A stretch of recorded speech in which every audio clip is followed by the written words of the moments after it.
अंत में कहना चाहता हूं, SC ST OBC पे अन्याय कब रुकेगा? श्री कल्याण बनर्जी सर हो गई। श्री चंद्रशेखर जी। धन्यवाद सभापति जी। यूनियन बजट पे आपने मुझे मेरी बात रखने का मौका दिया।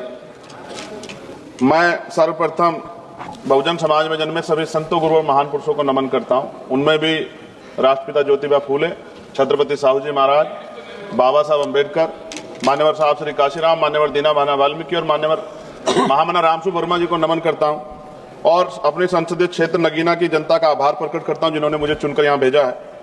सभापति जी, बजट केवल एक आर्थिक दस्तावेज नहीं होता, बल्कि यह सरकार की सोच, संवेदनशीलता और सामाजिक प्रतिबद्धता का प्रतिबिंब होता है। बजट यह तय करता है कि देश का विकास समावेशी होगा या चुनिंदा और सत्ता में बैठे लोग सबको साथ लेकर चलना चाहते हैं, कुछ लोगों को पीछे छोड़ देना चाहते हैं।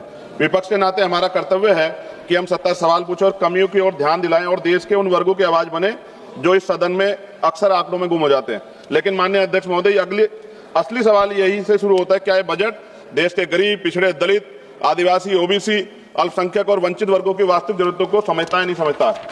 मान्यवर, इस बजट में आर्थिक विकास की बातें अधिक हैं, लेकिन सामाजिक न्याय की आत्मा कमजोर। माननीय अध्यक्ष सभापति जी, आज देश की सबसे बड़ी संकट बेरोजगारी।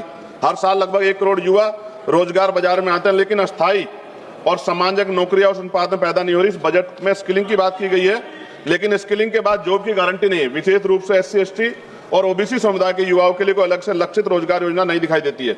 देश की लगभग 45% आबादी जो कृषि पर निर्भर है, जिसमें SC ST OBC समुदाय की भागीदारी सबसे अधिक है, लेकिन कृषि और GDP में योगदान 15% से कम किसान की औसत आय अब भी MSP कोई गारंटी सरकार की तरफ से नहीं दी गई है। सभापति जी, महंगाई का सबसे बड़ा असर गरीब, दलित, आदिवासी और पिछड़े वर्ग पर पड़ता है। आर्थिक सर्वे के अनुसार शिक्षा व स्वास्थ्य की लागत पिछले 5 वर्षों में 30 से 40% बढ़ी है।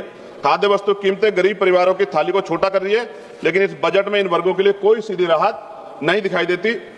सभापति जी, SC ST और OBC वर्ग के मुख्य रूप से सरकारी स्वास्थ्य ये वर्ग है, ये मुख्य रूप से सरकारी स्वास्थ्य व्यवस्था पर निर्भर है, लेकिन भारत आज भी स्वास्थ्य पर GDP का केवल 2% खर्च करता है और ग्रामीण और आदिवासी क्षेत्रों में डॉक्टरों की और अस्पतालों की भारी कमी है।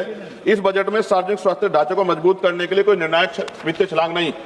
सभापति जी, शिक्षा में माध्यम जिससे सामाजिक असमानता टूटती है, लेकिन इस बजट में शिक्षा पर खर्च GDP के लगभग 3% के आसपास और SC ST OBC के छात्रों की छात्रवृत्ति में देरी और अनिश्चितता बनी हुई है। शिक्षा गरीब परिवारों की पहुंच से बहुत दूर है। यह स्थिति समान अवसरों की अवधारणा को कमजोर करती है। सभापति जी, SC ST OBC के कल्याण के लिए सबसे बड़ी जिम्मेदारी राज्यों के पास होती है, लेकिन राज्यों के हिस्से की धनराशि सीमित है। केंद्र द्वारा योजनाओं को बोझ अधिक संघीय ढांचे को कमजोर, सामाजिक न्याय को मजबूत नहीं कर रहा है। एट प्रेजेंट टाइम विपक्ष केवल आलोचना के लिए